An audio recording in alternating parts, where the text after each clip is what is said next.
Dear friends, അങ്ങനെ അലീന പിന്നെ ബാലചന്ദ്ര മേനോൻ പോയ വിഷമത്തിൽ ഇങ്ങനെ ഇരിക്കുകയാണ് കേട്ടോ. ഇങ്ങനെ ഇടയ്ക്കിടയ്ക്ക് തൻ്റെ സാരി ഉപയോഗിച്ചിട്ട് കണ്ണൊക്കെ തുടച്ച് ഇങ്ങനെ ഭയങ്കര വിഷമത്തിൽ ഇങ്ങനെ ഇനി എന്ത് ചെയ്യണമെന്ന് ഒരു ധാരണ കിട്ടുന്നില്ല. പുതിയ വീട്, അച്ഛനാന്ന് പറയുന്ന ഒരാൾ, പക്ഷെ അത് അദ്ദേഹം പിന്നെ അച്ഛൻ എന്നുള്ള രീതിയിൽ ഒരു സ്നേഹം കാണിക്കുന്നുമില്ല. അങ്ങോട്ട് സ്വാതന്ത്ര്യത്തോടെ ഒന്നും പറയാനോ ആ സ്വാതന്ത്ര്യം കാണിക്കാനോ പറ്റുന്നില്ല. അപ്പം എന്ത് ചെയ്യണമെന്നറിയാതെ കുറേ അവൾ കൊണ്ടുവന്ന പെട്ടികൾക്കും ബാഗുകൾക്കൊക്കെ ഇടയിൽ ഇങ്ങനെ ഏതോ സ്ഥലത്ത് അപരിചിതയായ ഒരാളെ പോലെ ഇങ്ങനെ ഞെട്ടിത്തരിച്ചിങ്ങനെ ഭയങ്കര വിഷമത്തിൽ, അച്ഛൻ പോയ വിഷമം വേറെ അങ്ങനെ നിൽക്കുകയാണ് കേട്ടോ. അപ്പോൾ പിന്നെ ശരിക്കും പറഞ്ഞാൽ ഒറ്റപ്പെട്ടു പോയി. അപ്പോഴാണ് അലീനൻ്റെ അടുത്തേക്ക് ഇങ്ങനെ സ്റ്റാൻലി ജോസഫ് വരുന്നത് കേട്ടോ. അപ്പോൾ സ്റ്റാൻലി ജോസഫ് ഇങ്ങനെ അവിടെയുള്ള പണിക്കാരോട് പറയാണ് ഈ ബാഗൊക്കെ ഇങ്ങനെ എടുത്ത് കൊണ്ടുവെക്കണം അകത്തേക്ക് എന്ന്. അങ്ങനെ ആജ്ഞാപിക്കുന്ന മാത്രമേ ഉള്ളൂ. അല്ലെങ്കിൽ മോളെടുത്ത് വരികയോ അല്ലെങ്കിൽ ഇവിടെ ഒരു കുഴപ്പമില്ല, മോള് പേടിക്കണ്ട, മോളെ പപ്പേൻ്റെ അടുത്താണ് എത്തിയിരിക്കുന്നത്, അങ്ങനെ ഒരു സ്നേഹത്തോടെ ഒരു വാക്കോ ഒന്നും അങ്ങനത്തെ ഒരു കാര്യവും പറയുന്നില്ല കേട്ടോ. എന്നിട്ട് പിന്നെ എന്താ ചെയ്യുന്നതെന്ന് വെച്ചിട്ടുണ്ടെങ്കിൽ പണിക്കാരോട് പറയാണ് ഇതൊക്കെ എടുക്കാൻ. അപ്പം അലീനയ്ക്ക് ഇങ്ങനെ തോന്നുകയാണ് കേട്ടോ, അയ്യോ അങ്ങനെ അത് തോന്നുന്ന പോലെ നമുക്ക് ഇങ്ങനെ അത് കാണുമ്പോൾ തോന്നും. അതായത് എൻ്റെ അച്ഛനായിട്ടും എൻ്റെ ബാഗൊന്നും എടുക്കാൻ കൂടുമോ, എൻ്റെ അടുത്തേക്കൊന്ന് വരുമോ, അങ്ങനത്തെ ഒന്നും ചെയ്യുന്നില്ലല്ലോ എന്നുള്ള ഇങ്ങനെ ആലോചിച്ചിങ്ങനെ നിന്നപ്പോൾ അലീനയ്ക്ക് ഭയങ്കര ദേഷ്യം പോലെ തോന്നി കേട്ടോ. അപ്പോൾ അലീന പണിക്കാരോട് പറഞ്ഞു, എൻ്റെ ബാഗ് ആരും എടുക്കാൻ സഹായിക്കണ്ട, ഇതെങ്ങോട്ട് വെക്കണം എന്ന് പറഞ്ഞാൽ മതി, ഞാൻ എടുത്തോളാം. അങ്ങനെ അത് അപ്പോൾ അവർ എടുക്കാനായിട്ട് പോകുമ്പോൾ സ്റ്റാൻലി പറയും നിങ്ങളോടല്ലേ എടുക്കാൻ പറഞ്ഞതെന്ന്. അപ്പോൾ അവൾ സമ്മതിക്കുകയില്ല, പിന്നീട് പറയാണ് എടുക്കാൻ. അപ്പോൾ അലീന സമ്മതിക്കുന്നുമില്ല. അപ്പോൾ അങ്ങനെ ഒരു വലിയൊരു പ്രശ്നത്തിൽ എന്ത് ചെയ്യണമെന്നറിയാതെ ഇങ്ങനെ നിൽക്കുകയാണ്. പണിക്കാർ ഒക്കെ ഭയങ്കര ഒരു ഞെട്ടല്ല, പറഞ്ഞു എന്തായിട്ടും ഞാൻ തന്നെ എടുത്തോളാം, എന്നെ ആരും സഹായിക്കണ്ട. അപ്പം സ്റ്റാൻലിയും വിചാരിച്ചു എന്തെങ്കിലും ആയിക്കോട്ടെ, നീ ഇവള് പറയുന്ന പോലെ നടക്കട്ടെ എന്ന് വിചാരിച്ചിട്ട് അകത്തേക്ക് പോയപ്പോൾ ഇങ്ങനെ അലീന ഞെട്ടിയിരിക്കുകയാണ് കേട്ടോ, അകമൊക്കെ കണ്ടിട്ട്. അങ്ങനെ ബെഡ്റൂമിലേക്ക് കൊണ്ടുപോയിട്ട് ഇവിടെ വെച്ചാൽ ഇത് ഗസ്റ്റ് റൂമാന്ന് പറഞ്ഞിട്ട് ഒരു സ്ഥലത്തേക്ക് കൊണ്ടുപോകും.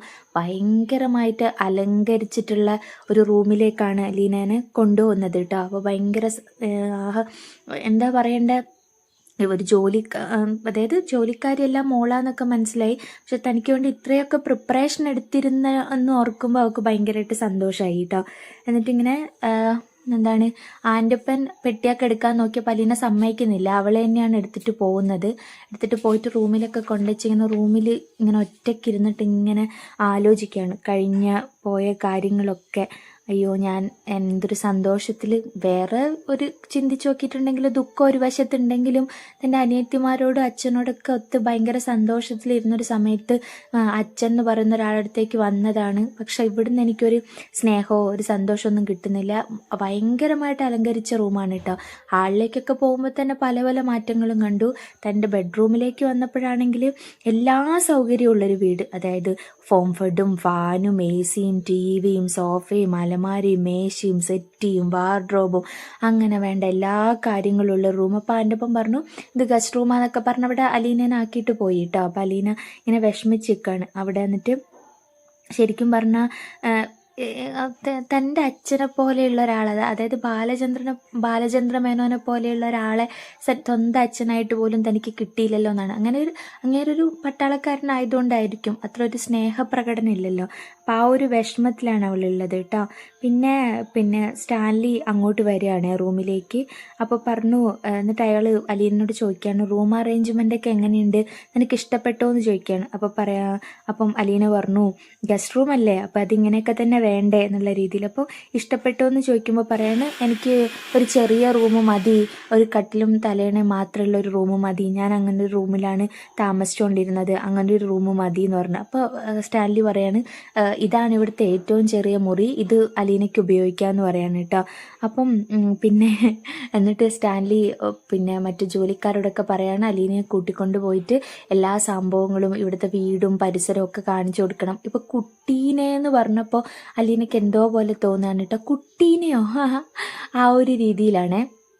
അപ്പം എൻ്റെ അച്ഛൻ അങ്ങനെ കുട്ടി എന്ന് പറഞ്ഞിട്ട് സ്വന്തം മക്കളെ അങ്ങനെ ഒരന്യ പറയുന്ന പോലെ കുട്ടീനെന്ന് പറയുമോ എന്നൊക്കെ ഇങ്ങനെ ആലോചിക്കുകയാണ്. ഇത് എൻ്റെ അച്ഛൻ തന്നെയാണോ അങ്ങനെയൊക്കെ ആലോചിച്ചിങ്ങനെ നിൽക്കുകയാണ്. അപ്പം ശരിക്കും പറഞ്ഞാൽ കടപ്പാട്ടൂർ അച്ഛൻ, അതായത് ബാലചന്ദ്ര മേനോനായിരുന്നെങ്കിൽ എന്നെ മോളേന്ന് മാത്രമായിരുന്നു വിളിക്കുക. അപ്പോൾ മോളേന്ന് വിളിച്ചുകൊണ്ടിരുന്നതിനെ പറ്റിയൊക്കെ ഇങ്ങനെ ബാലചന്ദ്ര വിളിച്ചുകൊണ്ടിരുന്നതിനെ പറ്റിയൊക്കെ അലീന ഇങ്ങനെ ആലോചിക്കുകയാണ് കേട്ടോ.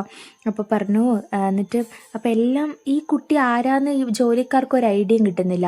അപ്പോൾ ജോലിക്കാർ ചോദിക്കുകയാണ് ഈ കുട്ടി, അപ്പോൾ വേഗം പിന്നെ ശരിക്കും ഈ കുട്ടി ആരാന്ന് ജോലിക്കാർ ചോദിക്കുമ്പോൾ എന്താണ് പറയേണ്ടിയിരുന്നത് എന്ന് ആലോചിക്കുക അലീന. എന്താണ് ശരിക്കും പറയേണ്ടിയിരുന്നത്? ഈ കുട്ടി എൻ്റെ മോളാണ്, ഒരു കുറവും വരാതെ നോക്കിക്കൊള്ളണം എന്നാണ് ശരിക്കും പറയേണ്ടത്. ആ കടപ്പാട്ടൂർ അച്ഛനാണെങ്കിൽ അല്ലെങ്കിൽ ബാലചന്ദ്ര മേനോനാണെങ്കിൽ അങ്ങനെയായിരുന്നു പറയുള്ളൂ.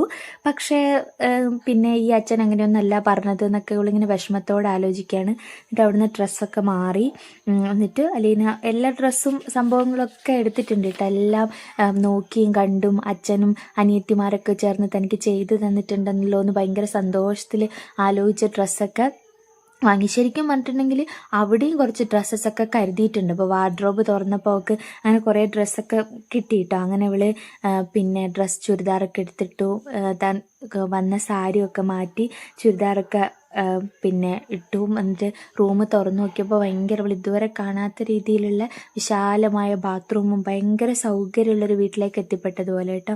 അങ്ങനെ ഈ ശരിക്കും എന്നിട്ട് ഈ അലീന വന്നതിന് ശേഷം ഈ അലീന ആരാന്ന് ജോലിക്കാർക്ക് ഒരു പിടിയും കിട്ടുന്നില്ല. അപ്പോൾ ജോലിക്കാർ ശരിക്കും ഇതിനെപ്പറ്റി ഒരു ഡിസ്കഷനിലാണ് കേട്ടോ. ആരാണിത്? ഇതൊരു കുഴപ്പം പിടിച്ച കേസാണെന്നാണല്ലോ തോന്നുന്നതെന്ന് ഈ ആൻ്റപ്പനും ബൈജു എല്ലാം കൂടെ അങ്ങോട്ടും ഇങ്ങോട്ടും സംസാരിക്കട്ടെ. ശരിക്കും വന്നാൽ അവർ കോട്ടയത്ത് എവിടുന്നോന്നാണ് വരുന്നത്. അയാൾ ഒരു പ്രാവശ്യം ഇവിടെ വന്നിട്ടുണ്ടായിരുന്നു. പിന്നെ അയാളും അയാളുടെ അളിയനും കൂടെ വന്നിട്ട് നമ്മൾ കണ്ടിരുന്നല്ലോ. അപ്പം അയാൾ തന്നെയാണ് ഈ കുട്ടീനെ കൊണ്ടുവിട്ടത്. പക്ഷെ എനിക്ക് എന്തോ ഒരു ബന്ധത്തിലുള്ള കൊച്ചാന്നാണ് തോന്നുന്നത്. ശരിക്കും കേണൽ സാബിൻ്റെ ഇളയമ്മേൻ്റെയോ അല്ലെങ്കിൽ ആൻറ്റിമാരുടെയോ അങ്ങനെ ഏതോ ഒരു ബന്ധത്തിലുള്ള കൊച്ചാണെന്നാണ് തോന്നുന്നതെന്ന് ആൻ്റപ്പം പറയുന്നുണ്ട് കേട്ടോ. ശരിക്കും പറഞ്ഞാൽ ഇവർക്ക് ഈ പിന്നെ സ്റ്റാൻലീൻ്റെ മോളെ നല്ല ഫേസ് കട്ട് തോന്നുന്നുണ്ട് ഇവർക്ക്. സ്റ്റാൻലീൻ്റെ മോളെ ഒരു ടാനിയ അത് പറയുന്നുണ്ട് കേട്ടോ. അപ്പോൾ ഈ ടാനിയ മോളുടെ ഫേസ് കട്ട് ശരിക്കും തോന്നിയിട്ടാണ് ഇവരിങ്ങനെ ഇതെന്താ ഇത്രയും ഫേസ് കട്ട് ഇങ്ങനെ. അപ്പം അതാണ് പറയുന്ന ആൻറ്റിമാരുടെയോ ആരെങ്കിലും മോളായിരിക്കുന്നവർ പറയാണ് കേട്ടോ. പിന്നെ എന്നാലും ഇപ്പോൾ ഇത്രയും അടുത്തൊരു കസിൻ ഉണ്ടെങ്കിൽ അത് ഇത്രയും നാളും ഇവിടെ വരാതെ ഇപ്പോഴെന്താ വരുന്നത്? പിന്നെ എന്തു പറഞ്ഞാലും തർക്കുത്തരം പോലെയാണല്ലോ മറുപടി പറയുന്നത്. നമ്മൾ ചോദിക്കുന്നതിനൊന്നും കൃത്യമായിട്ടുള്ളൊരു മറുപടി ഒന്നും പറയുന്നില്ല. പെട്ടി എടുക്കാൻ പറഞ്ഞാൽ ഞാൻ എടുത്തോളാന്ന് പറയും. അങ്ങനെ എല്ലാം വിപരീതമായിട്ടാണ് പറയുന്നതെന്നൊക്കെ പറഞ്ഞു കേട്ടോ. അപ്പം ഈ പിന്നെ കേണൽ സാബിനെ ആദ്യമായിട്ട് കാണുന്നത് പോലെയാണ് അല്ലെങ്കിൽ വലിയ പരിചയമില്ലാത്ത പോലെയാണല്ലോ ഈ കുട്ടി പെരുമാറുന്നതെന്നുള്ള രീതിയിൽ ഈ പിന്നെ അതായത് ബന്ധുക്കളാണെങ്കിൽ ഇവർക്ക് മുന്നേ പരിചയം കാണുമല്ലോ. അപ്പം എന്തോ പരിചയമില്ലാത്ത രീതിയിലാണല്ലോ പെരുമാറുന്നത്. അങ്ങനെ ഭയങ്കര ഡിസ്കഷൻസ് ഇങ്ങനെ പോവാണ് കേട്ടോ ഈ ആൻ്റപ്പനും ബൈജുവും തമ്മിൽ. ഈ കുട്ടി ആരാണെന്ന് അറിയണം, അവരെ കണ്ടുപിടിക്കണം എന്നുള്ള രീതിയിൽ ഭയങ്കരമായിട്ടുള്ള ഒരു സാധനമാണ് വരുന്നത്. ഇനി പിന്നെ അതുപോലെ തന്നെ ഈ മുതലാളി ഇവിടെ ഒറ്റയ്ക്ക് താമസിക്കുന്നിടത്ത് അകന്ന ബന്ധത്തിലുള്ള ഒരു കൊച്ചിനെ കൊണ്ടുവരേണ്ട ആവശ്യമില്ലല്ലോ. അങ്ങനത്തെ കാര്യങ്ങളൊക്കെ ഇവരിങ്ങനെ ഡിസ്കസ് ചെയ്യുമ്പോൾ പിന്നെ പെട്ടെന്നാണ് അലീന അങ്ങോട്ട് വരുന്നത് കേട്ടോ. അപ്പോൾ പിന്നെ പെട്ടെന്ന് ഇവർ രണ്ടുപേരും സംഭാഷണം അങ്ങ് നിർത്തി കേട്ടോ. അപ്പോൾ പറഞ്ഞു ഞാൻ ശരിക്കും പറഞ്ഞാൽ ഈ വീടും പരിസരമൊക്കെ ആ കുട്ടീനെ കാണിച്ചു കൊടുക്കണമെന്ന് പിന്നെ എന്നോട് കേണൽ സാബ് പറഞ്ഞിരുന്നത്, അതുകൊണ്ട് ഞാൻ അങ്ങോട്ട് ചെല്ലട്ടെ എന്ന് പറഞ്ഞിട്ട് ആൻ്റെ ഒപ്പം പോയി. അപ്പോൾ ബൈജുവും കൂടെ തന്നെ പോവാണ് കേട്ടോ. എന്നിട്ട് ഇവർ ശരിക്കും പിന്നെ അവരെ ഒന്ന് നോക്കിയിട്ട് അലീന മിണ്ടാതെ അങ്ങോട്ട് നടക്കുകയാണ്. അതെനിക്ക് ഈ മുറ്റത്തൊക്കെ നോക്കിയപ്പോൾ കുറേ പ്രാവുകളുണ്ട്, അടിപൊളി സ്ഥലങ്ങളാണ്, കുറേ നായ്ക്കളുണ്ട് അങ്ങനെയൊക്കെ. അപ്പം ഇതിങ്ങനെ ഓരോ കാര്യങ്ങളൊക്കെ ചോദിച്ചിട്ട് പറയാണ് പിന്നെ ഈ കാര്യങ്ങളൊക്കെ. അപ്പോൾ പറയാണ് എന്താണ് പിന്നെ എല്ലാ കാര്യങ്ങളും ഞാനൊന്ന് പരിചയപ്പെടുത്തി വരാമെന്ന് എൻ്റെ ഒപ്പം പറഞ്ഞപ്പോൾ ബൈജു പറയാണ് പട്ടി ആരാ പ്രാവാരാന്നൊക്കെ പരിചയപ്പെടുത്തേണ്ട ആവശ്യമുണ്ടോ, അതൊക്കെ കുട്ടി സ്വയം കണ്ട് ഇത് ശരിയായിക്കോട്ടെ എന്ന് പറയണം കേട്ടോ. അങ്ങനെ ഇപ്പോൾ എൻ്റെ ഒപ്പൻ ഓരോ കാര്യങ്ങൾ അലീനോട് പറഞ്ഞുകൊണ്ടിരിക്കുകയാണ്. ഇതും കൂടെ ഒക്കെ 2 ഏക്കർ സ്ഥലമുണ്ട്, 2 ഏക്കറും വീടും ഉണ്ട്. അപ്പോൾ അലീന ചോദിച്ചു ഇവിടെ അടുത്തൊന്നും വേറെ വീടുകളൊന്നും ഇല്ലേ അങ്ങനെ ചോദിച്ചപ്പോൾ പറഞ്ഞു ഇല്ല, ഗേറ്റ് കടന്ന് പോകണം, മതിലിന് വെളിയിലാണ്, ഇവിടെ ഈ ഒറ്റപ്പെട്ട ഈ ഒരു വീട് മാത്രമേ ഉള്ളൂ എന്ന് പറയും. അപ്പോൾ പിന്നെ അപ്പോൾ കൊച്ചമ്മയുടെ പേരെന്താണെന്നുള്ള രീതിയിൽ ഇവർ ചോദിക്കുകയാണ് കേട്ടോ. അപ്പോൾ അലീന പറഞ്ഞു ഞാൻ കൊച്ചമ്മയൊന്നുമല്ല, എൻ്റെ പേര് അലീന എന്നാണ്, നിങ്ങൾ എന്നെ അങ്ങനെ വിളിച്ചാൽ മതി എന്ന് പറയാം കേട്ടോ. അപ്പോൾ മുതലാളിയുടെ അപ്പോൾ കേണൽ സാബിൻ്റെ ആരായിട്ട് വരും എന്ന് ഇവർ നൈസായിട്ട് ചോദിച്ചു കേട്ടോ. അപ്പോൾ പറയണേ ഇതെന്തിനാ നിങ്ങൾ എന്നോട് ചോദിക്കുന്നത്, ഇത് നിങ്ങൾക്ക് മുതലാളിനോട് നേരിട്ട് എന്നെ ചോദിച്ചാൽ പോരെ, എൻ്റെ അടുത്ത് ചോദിക്കേണ്ട ആവശ്യമുണ്ടോ എന്ന് പറയണേ. അപ്പം പെട്ടെന്ന് പറഞ്ഞു അല്ല ഞങ്ങൾ ഒരുമാതിരി സ്വന്തക്കാരെ പോലെയൊക്കെ ഉണ്ട്, പക്ഷെ ഞങ്ങൾ മുന്നേ കണ്ടിട്ടുമില്ല, അതുകൊണ്ടൊരു ഭയങ്കര ഒരു ക്യൂരിയോസിറ്റി കൊണ്ട്, അങ്ങനെ ഒരു പദം ഉപയോഗിക്കുന്നില്ല എന്നാലും ക്യൂരിയോസിറ്റി കൊണ്ട് ചോദിച്ചതാന്നുള്ള രീതിയിൽ. അപ്പം അലീന ഒന്നും മിണ്ടിയില്ല കേട്ടോ. അവർക്ക് അങ്ങനെ ഇവരെ ക്വസ്റ്റ്യൻ ചെയ്യുന്നൊരു അങ്ങനെയല്ല അലീന, പക്ഷെ ഇങ്ങനെ ഇവരെന്തോ കുത്തി കുത്തി ചോദിക്കുന്ന പോലെ തോന്നിയപ്പോൾ അലീന വലുതായിട്ട് ഒരഭിപ്രായമൊന്നും പറഞ്ഞില്ല കേട്ടോ. അപ്പം എവിടുത്തെ ആരാ എന്താണെന്നൊന്നും പറഞ്ഞില്ല, അതുകൊണ്ടാണ് ചോദിച്ചതെന്ന് പറയണം കേട്ടോ. എൻ്റെ അപ്പം പറഞ്ഞു. അപ്പം ഞാൻ പറഞ്ഞു എൻ്റെ പേര് അലീന എന്നാണ്, ഞാൻ കഴക്കൂട്ടത്തിലുള്ള ഒരു അനാഥാലയത്തിലാണ് കഴിഞ്ഞത്, പിന്നെ 23 വർഷം അവിടെയായിരുന്നു, ഇപ്പോൾ ആണ് ഞാൻ ഇങ്ങോട്ട് വന്നത് എന്നുള്ളത്. അപ്പോൾ പറയുകയാണെ അനാഥാലയത്തിലോ ഒരു വർഷം മുന്നേ ഒരു വീട്ടുജോലിക്ക് നിന്നിട്ടുണ്ടെന്ന് പറയണേ. അപ്പോൾ അനാഥാലയത്തിലുള്ള ഒരു കുട്ടീനെ ഇങ്ങോട്ട് കൊണ്ടുവരേണ്ട കാര്യം എന്താ എന്നുള്ള രീതിയിൽ പിന്നെ ആൻ്റപ്പനും ബൈജു ഇങ്ങനെ ഞെട്ടി എന്താണ് സംഭവിക്കാൻ പോകുന്നതെന്ന് ആലോചിച്ച് നിൽക്കുന്നിടത്താണ് അങ്ങനെ അലീനയൊക്കെ വിട്ട് വന്നിട്ട് ബാലചന്ദ്രൻ വീട്ടിലുണ്ടാവണം. എല്ലാവരും ഭയങ്കര ശോകമാണ് കേട്ടോ.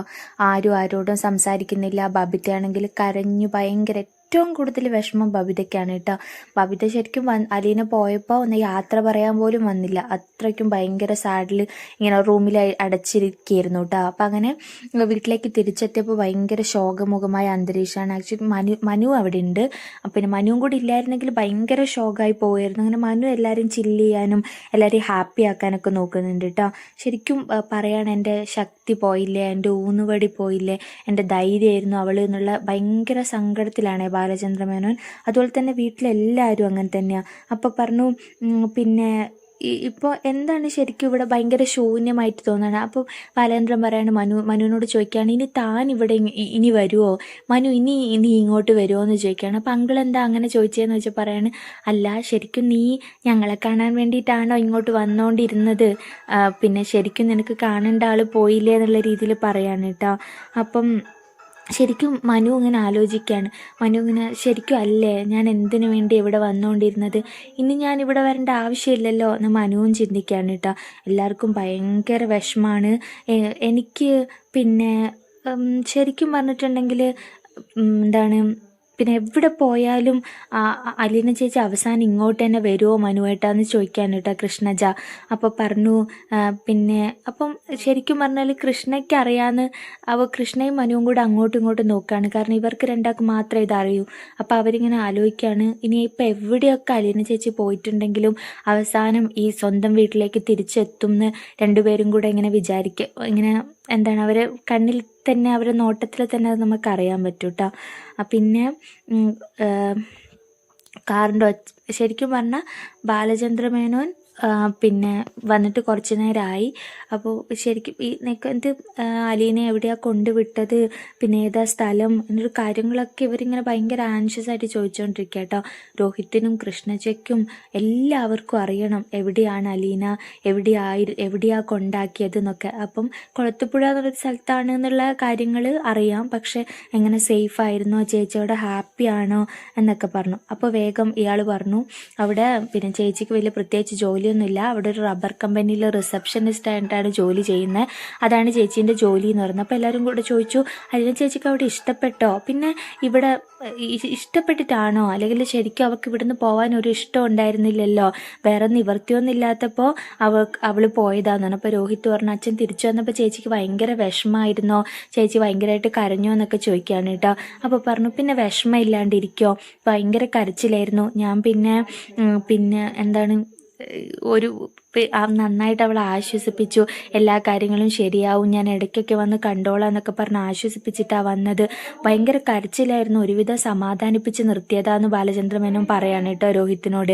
അപ്പം ശരിക്കും രോഹിത്ത് പറയാണ് ശരിക്കും എന്നാൽ അച്ഛൻ അപ്പം തന്നെ ചേച്ചീനെ കാറിൽ കയറ്റി ഇങ്ങോട്ട് കൊണ്ടുവന്നാൽ മതിയായിരുന്നു, ഈ അച്ഛൻ്റെ കുറ്റമെല്ലാം, ചേച്ചീനെ അവിടെ നിർത്തണ്ടായിരുന്നു, അമ്മ പറയുന്ന കേട്ട് ചേച്ചീനെ അങ്ങോട്ട് പറഞ്ഞു വിടണ്ടായിരുന്നു എന്നൊക്കെ രോഹിത്ത് ഭയങ്കര വിഷമത്തിൽ ഇങ്ങനെ പറയാണ് കേട്ടോ. അപ്പോൾ ചോദിക്കാണ് അപ്പോൾ വേഗം മനുവിനെ അപ്പോൾ മനുവിനോട് ഒന്നുകൂടെ ചോദിക്കാൻ കേട്ടോ, മനു നീ എന്താ പിന്നെ വീട്ടിൽ പോവാത്ത എന്ന് അപ്പോൾ പറഞ്ഞു ഞാൻ അങ്കിള് വന്നിട്ട് പോകാമെന്ന് തീരുമാനിച്ച് വന്ന തന്നെയാ, പിന്നെ അങ്കിള് അപ്പത്തേനും പിള്ളേർ ഇവിടെ ഒറ്റയ്ക്കല്ലേ എന്ന് വിചാരിച്ച് വന്നയാന്ന് പറഞ്ഞു കേട്ടോ. അത് കഴിഞ്ഞിട്ട് പിന്നെ ബാലചന്ദ്ര മേനോൻ കുളിക്കാനൊക്കെ പോയി. കുളി കഴിഞ്ഞ് വരുമ്പോഴത്തേനും രോഹിത് വെയിറ്റ് ചെയ്ത് നിൽക്കുകയാണ് ആ റൂമിൽ തന്നെ ബാലചന്ദ്രനെ.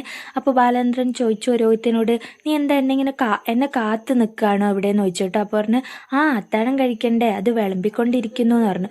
അപ്പം ഇയാൾ പിന്നെ റൂമിലേക്ക് വന്ന് ഷർട്ട് മുടിയൊക്കെ ചീവി വൃത്തിയാക്കി.